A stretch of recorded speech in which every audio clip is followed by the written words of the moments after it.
Hello and welcome in to another episode of the Fantasy Football Forecast. I am your host, Trevor Scott, joined by my co-host, Matt Giraldi. What's going on, guys?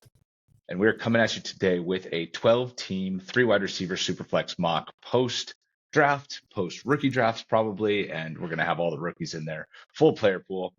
First time we've done a 12-team mock as well, so we wanted to get that put out for everybody that plays in those 12-team Superflex leagues. Obviously, the quarterbacks are going to be much more of a priority in a league like this. So for this mock perspective, I'm going to be taking the 11 pick, something a little bit towards the end. You know, a lot of people view that as maybe not so desirable, but I want to show you how you can be successful from that spot, and you're going to be from the 3 spots, so you should get a pretty good player here. Yeah, I wanted to cheat a little bit and take the 3 pick, just taking the 3rd player that I have in this pretty obvious tier of 3, and very happy to be starting out with Lamar, finished as the quarterback 1 last year. Yeah, and I think in 12 team, it's kind of critical to get the quarterback, right? So getting Lamar, I think that's a great pick. For me, obviously, Gibbs, the 2 receivers go, Bowers goes. I don't know if that's going to really happen, but I feel pretty good about locking in CD Lamb here. He's the one that I have as wide receiver 3. I feel like the offense is going to be better and more opened up for him with Pickens on the other side. So I like CD Lamb here quite a bit. Bijan and Puka go, so then I also can just kind of double tap receiver here. I could go down to Justin Herbert, but I'm going to wait until the 3-4 turn, see what I can get and try and load up at wide receiver as kind of the premier position in this format with 3 wide receivers. So I'm going to go in on Malik Neighbors. Nice. So do you have CD in the first tier of wide receiver, or do you have it JJ and Chase on an island? Yeah, the way we did it was including Lamb and Puka and Neighbors in our tier 1 when we did the video. But I did mention that I feel like there's a mini tier of Chase and Jefferson. And I do think that they're still kind of in their own mini tier. I don't think or anticipate CD Lamb breaking into the 2nd spot. So until I feel like that might be a possibility, I'm going to keep him kind of out of that maybe a more elite top end tier. That makes sense. Looking at my board here, I've got Ashton Genty at the top, Caleb Williams, the top quarterback on the board. We've got London, Devon Achane, Garrett Wilson. I think I'm going to go in on wide receiver here. And someone who I still have 1 spot higher than Drake London is AJ Brown. I know that Sleeper kind of has him buried, but being that it is a 3 wide receiver league, I kind of want to lean into that a little bit. In London, again, who I had. So, I mean, you know, I wanted to kind of showcase taking my guy first. Obviously, I would kind of play the board, but that makes this pick pretty easy for me.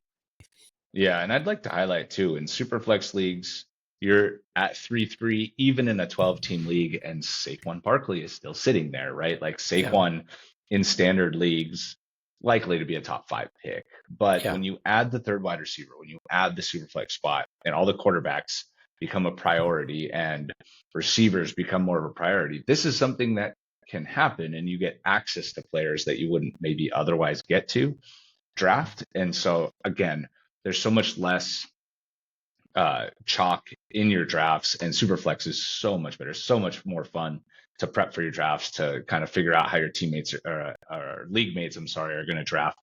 And so I really like that element. Just seeing Saquon there just didn't quite look right, but it's kind of how it goes in Superflex. So looking down the board now, to me, right, I decided to wait on quarterback, and you see how many quarterbacks went, but Kyler Murray being there, I feel like is gives me at least a decent floor here, right? We lament Kyler's not better as a passer all the time, but the rushing gives him a floor in that 10 to 12 range. So as much as I like Garrett Wilson, I'm kind of going to hope he either makes it back or I'm going to go in a different direction, but I'm going to lock in my first quarterback here with Kyler. All right, so Rice and Wilson go back to back. So unfortunately, I won't get Garrett Wilson. Rashee Rice isn't somebody I'm all that interested in drafting at this point. But with my 2 receivers up top, I don't think that there's a natural receiver to take here, unfortunately, right? As much as I'd like to get my 3rd one early, T. Higgins is probably the pick. Ted McMillan, depending on how he looks in camp, I think will be an interesting player to track where his ranking goes. But I'm going to wait on my 3rd receiver here, because I do think that at this point, Jonathan Taylor is a pretty solid pick here, can kind of stabilize my running back room. And I'm still hopeful that Anthony Richardson can take that next step of just being a consistent starter all year, right? I mean, he hasn't had a year where he's even put together anything close to 17 starts. So I'm hoping that's the year this year and their offense can get some continuity, and Jonathan Taylor will be a big part of that. That's interesting because you're not usually a JT guy. I have no idea why. You have family from Wisconsin, and he's a great player. So I've never really understood that, but I'm glad to see you finally Well, taken him. the main reason on Taylor that I've never been a Taylor guy Oh, I remember. is that he Because doesn't you, catch passes. What were you well, say? you also, I was going to say the year he got hurt, you drafted him first. I forgot about Yeah, that yeah, in our league. yeah. Sorry about that. Yeah, no. So the reason I haven't been a big Taylor guy is he doesn't catch passes. He always has gotten pushed up the board. Like he was in our 10-team Superflex league, he got picked at 11th overall. Like I'm just Yeah. out at that price. And then the Yeah. year after he was running back one, I picked him first overall, and he just completely bombed to RB33. So it's just like he doesn't have a high enough floor for me to ever have picked him in the top couple rounds. But when he goes in round 4, that makes it a lot more palatable for me. I feel like he's got the upside to be a top 5 running back and a decent enough floor if he stays healthy. So, that's kind of where I've landed on Taylor. That's fair. Looking at my team here, looking at the quarterback position specifically, we see Cam Ward, Jared Goff, Michael Penix. So I'm really in on Goff at this spot. However, looking at team 1 and team 2, they both have 2 quarterbacks. So I'm going to take a little bit of a gamble and wait. Looking at the running back position, we see Kyron Williams, Josh Jacobs. Ooh, that's interesting. I don't know what it is, but I trust Jacobs a little bit more in this spot. James, wow, run on running backs. There goes Worthy. So again, Jared Goff came back to me, so that was a good gamble. Got my RB1 that I hope I can rely on. You got Jacobs, Goff. Obviously, that's a big part of draft strategy. If you're close to the ends, you have to be watching the rosters of the guys near you. That's, again, why a board helps a lot in terms of draft strategy and making decisions on the clock. Again, we got Chris McCaffrey that falls to the middle of round 5. I don't know. This Yeah, one always feels weird to me. that's gonna change. I mean, Yeah, and you went yeah, Jacobs over McCaffrey, and I just wanted to highlight we don't think McCaffrey's going to be here anywhere in this area, so we kind of have started to just skip over him just because we don't want to highlight something that's not reasonable for you guys watch and be like, oh, McCaffrey's a great value in round 5. And it's like, okay, like obviously. So that's the McCaffrey plug that we have to do every time until Sleeper updates their rankings here. So looking down the board now a little bit, running back kind of dried up pretty quickly between my picks, but that works for me because I don't necessarily need to go after running back. Derrick Henry, another one where I think he's going to get drafted quite a bit earlier. So I'm just going to leave him there. And I'm going to go to receiver, which is kind of where I wanted to go anyways. And Chris Olave fell, who I want to talk about. So I'm a big fan of Olave this year, despite the fact that there's going to be a quarterback change, despite the fact that he's been dealing with concussions. I do think that he's going to ascend into a top target getter there. With Shaheed coming off injury, I think there might be a little bit of slow play at the beginning of the year, and I think that's going to open the door for Olave to kind of ascend into the player that we've been hoping he can become. And to get him at the end of the 5th round is by far the cheapest he's been throughout any time in his career other than his rookie year. So I'm going to be buying the dip here with Olave quite a bit throughout the offseason. So looking down now, Young and McCarthy both go at quarterback, but that's okay because I don't have any reservations about picking Dak. I would pick Dak over both of them. So seeing that those were the 2 quarterbacks that went, I think is interesting. I would have been okay with one or the other, or maybe even Richardson, or just waiting all the way in general on my second quarterback. But since I'm looking at Dak in the 6th round here, I'm going to be taking advantage of that. And in a 12-team league, I feel very good about having gotten Kyler Murray in round 3 and Dak in round 6. Yeah, I like that pick a lot. And I think with Olave too, Shaheed doesn't worry me as much this year. Not only the injury thing, I just think he and Carr had a connection in a sense that Carr just loves to huck it deep. And, Yeah. with Shuck likely starting, I feel like he's going to lean on that number 1. Now, I will say I'm not uber confident in Tyler Shuck. So hopefully that works out. But I've been buying a lot of Olave in best ball, and just because he's been a second round pick since his sophomore year or second year, and now you're getting him much later. So I'm with you there. Looking at my board here, I can go in a couple different directions: wide receiver, running back. So taking a look at the wide receivers, Waddle's an interesting one because we've talked about him quite a bit so far this year, and we've talked about him last year so much, just how he's like the number 3 or number 4 option in that offense. But we'll see with Tyreek Hill as camp unfolds. Yep. I don't know. Like I'm just getting, and I think everyone's kind of getting weird vibes out of Miami and with him specifically. So if he's not in the picture, he's someone I will definitely change my tune on. But for now, just kind of staying cautious. And right below him is Tyreek Hill. Again, Yeah. if he's on the team and starting, he wouldn't be here. A lot of these guys wouldn't be here. So I'll go ahead and bypass him and take a look at a couple other positions. An interesting one here is with someone that I traded up for in our rookie draft in Quinshon Judkins, but I'm not going to do that. I'm going to take Joe Mixon. Oh man, aren't we the We Hate Joe Mixon channel? I mean, come on, Yeah, you're gonna take him in round 6, dude? I know. What, you changed your tune because of the massive volume? There is a new offensive coordinator there, so what do you think about that? There's new OC, and I think we've seen his ability to score in bunches and take over games. And I think with the addition of Woody Marks, I like Marks quite a bit, and I'm honestly not sure if I'm just biased as a USC fan and just watched so much of him, but I think his value is really in his pass catching.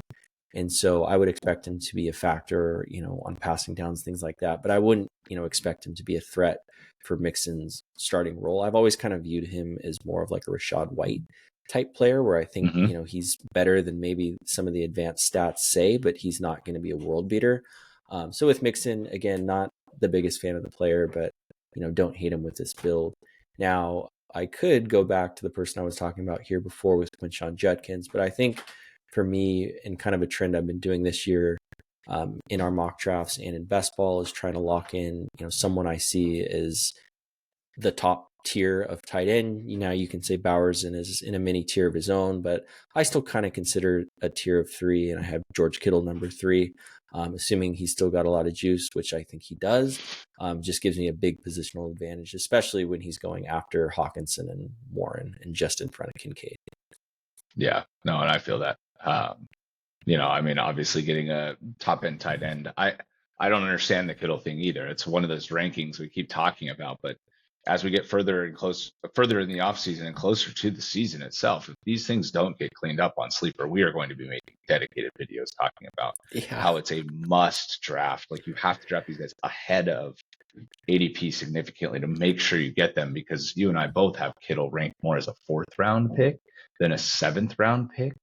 And so, I mean, when you're talking about having him ranked ahead of Laporta and you see Laporta go here, it's like, okay, you got to maybe wait until Laporta gets drafted in your leagues and then go after Kittle. But this type of value is definitely game changing in your drafts, especially if you can plan around taking him. If he's going to show up at 70 and you're planning to take him at 50, or 55 or 60 or something like that, right? It's just it's very easy to kind of plan your draft around that if you're going to go 20 slots over spot. For my pick here, I'm still looking for flex spot, so that makes this pick relatively easy for me. I'll check in on the overall, but Mike Evans is just somebody that I don't have any reservations about at all. I think he's going to be really good. I mean, seeing him ranked below Luther Burden, I mean, I'm sorry, I just can't get behind that in any way. Like, Evans is absolutely in redraft, should be ahead of Burden. That's something that's going to change as the offseason goes on too. There's no justification for that whatsoever, in my opinion. So I'm going to go with Mike Evans there. You think he goes over? You think he goes over 1,000 yards this year? Oh yeah, dude, lock it in every year. They literally played him with 15 seconds left in the game in week 18 to get him a 9-yard catch to get him over 1,000 yards. It's definitely a point. I had a team goal, even to get him to 1,000. I had a season-long parlay teed up, and they set his line at like 995 or whatever, and I had the under, just morally, I couldn't do it. I just cleaned it out. I didn't want to root against that. So just a side Yeah, no, tangent you there. can't, you can't do that either. You're gonna lose because he's Yeah. just set it and forget it. No, but then the other position I'm gonna look at here is running back. I do need to pick my second running back, and Alvin Kamara is somebody that I could understand. He was injured at the end of last year, but they did re-sign him. He is under contract. The offense is iffy. I don't know how I feel about having Olave and Kamara on a team, but I am going to go in this direction here. I do think that he could provide quite a bit of value here in the eighth round.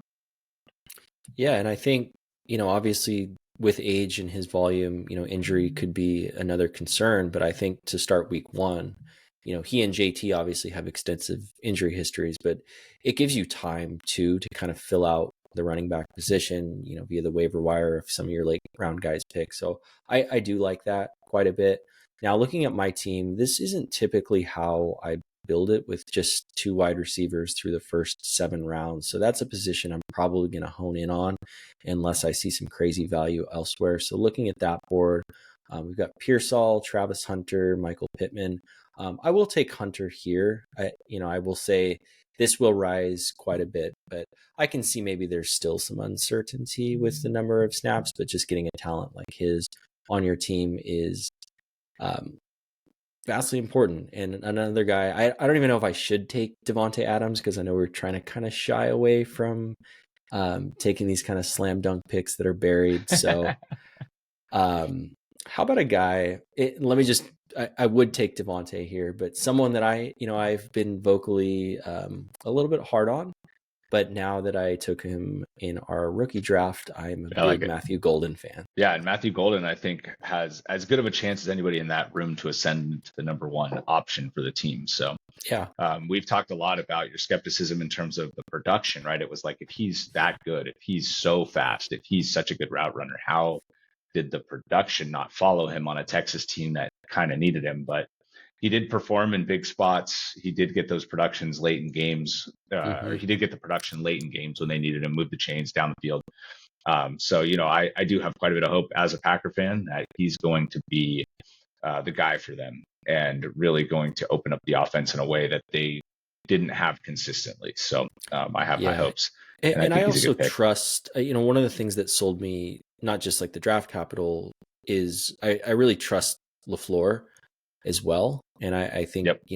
After the way the offense kind of shifted more or extremely run heavy at the end of the year, I know that's still going to be the focus, but I know, he's going to want to take that next step forward. And then with Jordan Love too, it's like people forget that, he almost missed the whole season after week one. And I don't think he was fully healthy. And we know he likes to hug it deep. If Golden's getting open in separation, he might get some long shots as well. So somebody that is buried, but that I think we need to draw up to this part of the draft. So I don't know when this is going to change. It's got to change soon. They already changed this on rookie specific rankings, just not in the overall rankings. So again, I don't know exactly when that's happening, but RJ Harvey is somebody that is going to be featured in the Denver offense. They picked him in the second round. He was definitely their guy at running back. I think they might have wanted to take him in the third round, but they traded back and took him in the second round. So I do think that this is important to make sure that he gets highlighted in these videos, because even in the ninth round, that's probably going to be later than where he lands.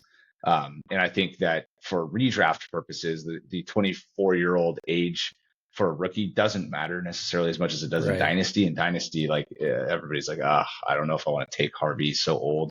You're looking 2 years of value, and he's already 26 or 27. He's probably not going to get a second contract. And then there are people that are like, we're playing 3-year windows. Don't worry about it so much. But it's like, yeah, I mean, in a 3-year window, Caleb Johnson is going to be his age at that point. So it's like, there's just so much discussion around him and his age specifically. But in redraft, I don't have those concerns. I think he deserves to be up here. And I would rather have him for a redraft league than Caleb Johnson straight up.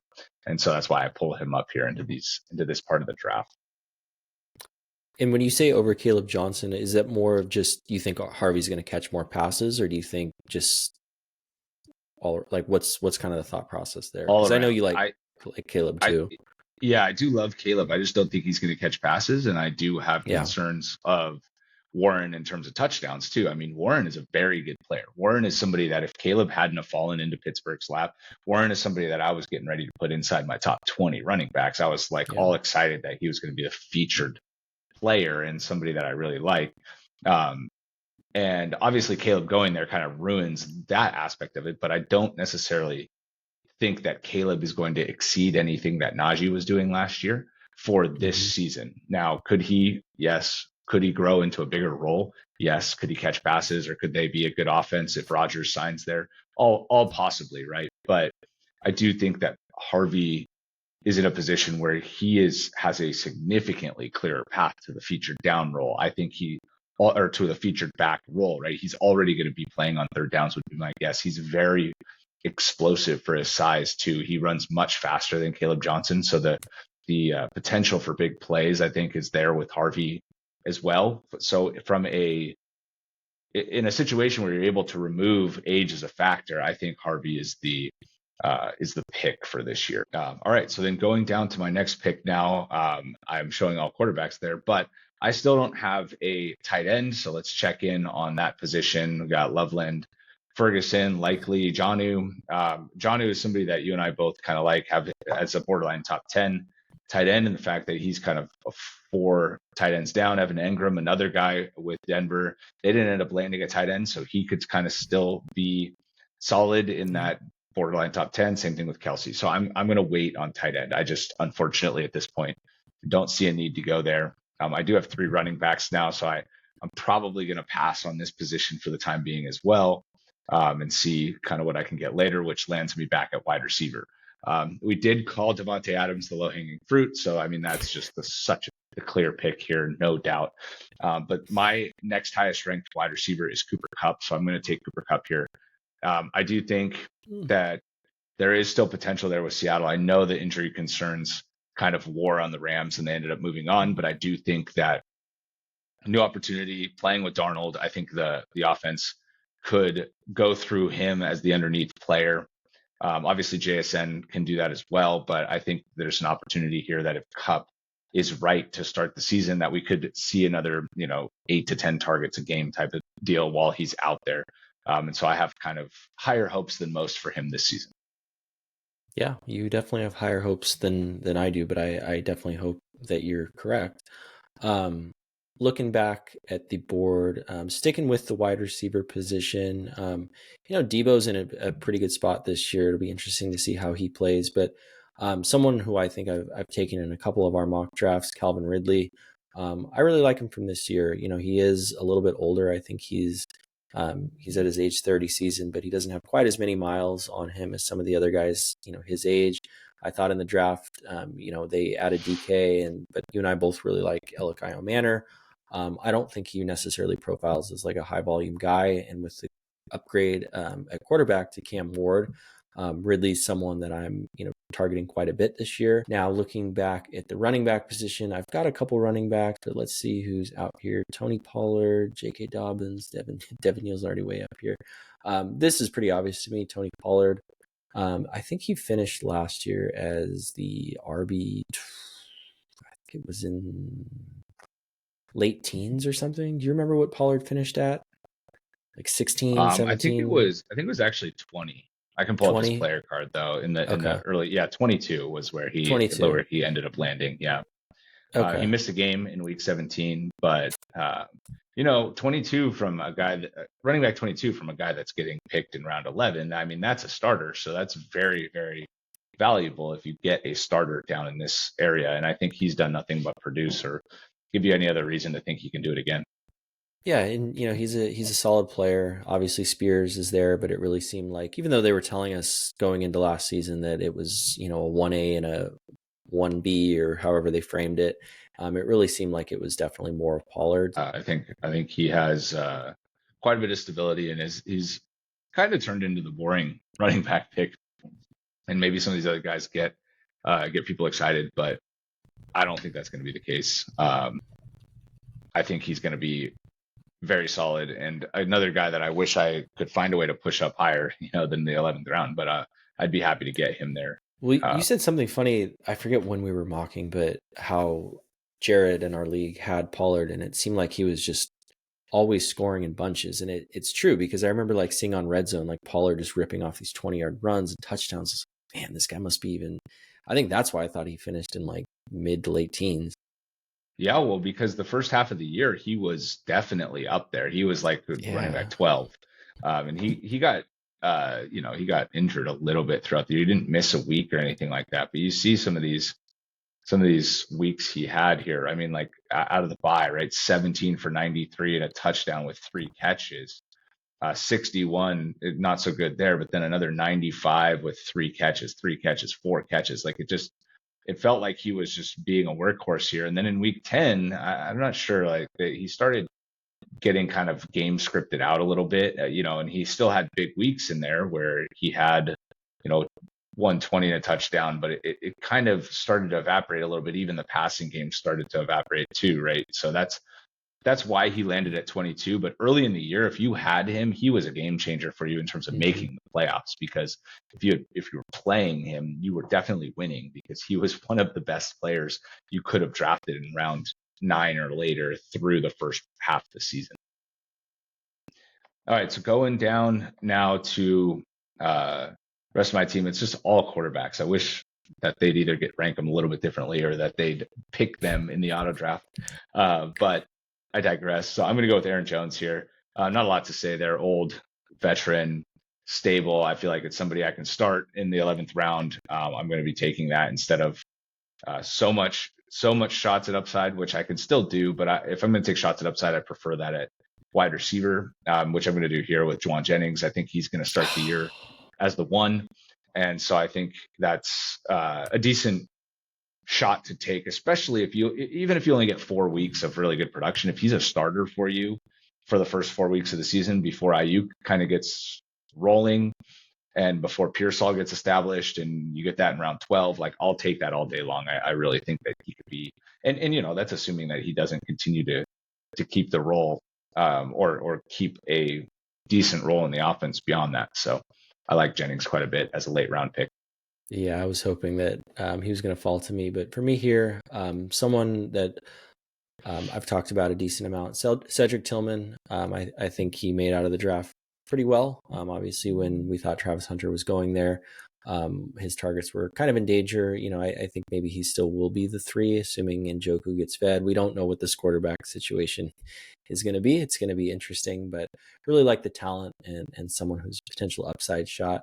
Now, looking back at the board, I'm going to stick at wide receiver here and take Stephon Diggs. Hopefully he is a full go and has the chance to be, or really should be, May's #1 target, at least to start the year. I like Kyle Williams coming in as a rookie, but wouldn't expect that to happen right away. So assuming Diggs is healthy, really good value there. Jeez. Yeah, I like that pick quite a bit. Another stable veteran, know the role. As long as he's healthy, he's going to be valuable for sure, especially in this spot. It's honestly shocking to see him down here, and I think it's a lot to do with the injury. We haven't seen him, and if he gets going in camp and we see him at all in the preseason or anything like that, we get kind of any sort of information that he is going to be the #1 target, that he's going to start flying up boards from this. Somebody I want to pick here, I don't know if I have picked him yet or not, is Justin Fields. Um, especially in 12 team, there's no way he's going to go here. And if he does, you shouldn't have let him fall this far. Definitely a guy that, as your third quarterback, especially, can give you starter production. So if you build your quarterback room like I did with Kyler in round 3 and Dak in round 6, or, you just wait a little bit on the top end quarterbacks, this is somebody that you absolutely should be targeting, because I could see starting him over Dak as early as week 1. So, and, if I hadn't got Dak, right, and I got Bryce Young or McCarthy, or I had to wait, because I probably wouldn't have picked either of those guys here, and I had to wait down here and I had Richardson or something, I definitely think Fields is a good target as somebody that you wouldn't have any reservations starting, in my opinion, beginning from week 1. So he's definitely somebody that you want to be getting on your boards earlier than this. Then Wright and Noel go, so I wouldn't have picked either of those guys, so that's not affecting my draft thoughts there at all. And another guy that I'm going to go back to, I think we've talked about him quite a bit, is Hollywood Brown. I do think with the Chiefs offense, he's been a pretty good target earner when he's been out there. And I think that He should be over the shoulder injury, AC joint injury that he suffered last year. And they actually went out and made a point to re-sign him, even though they drafted somebody and they should be getting Rice back in the fold here. So it's gonna be decently crowded, but I think that they brought him back for a reason, and I think he's definitely worth a shot late in your drafts, Yeah, especially over some of these young guys too. I think he's more established. He's still young himself, 27. And so I think, some of the rookies that start going down here that have undefined roles, or we don't know exactly how good they are yet, I'm going to lean towards a veteran in that situation. in the 14th round, if you have to cut him, if he's the number 4 or whatever, that's totally fine. But you at least want to take a shot. I always get a little bit. I don't know what the right way to describe it is, but when all of these guys get pushed up, when there's the opportunity to be, Mahomes number 1 or Josh Allen's number 1, or we've seen this over the years and it never really happens. And then these guys get overdrafted. That's when I want to stay away. But shots late is something I'm definitely interested in. Yeah. Now, I only have 2 quarterbacks. So, in the sake of what I would do in the first place, I will draft a third one. Just a screaming value for Matthew Stafford. I don't know why he's buried so low, but I'll just take him here.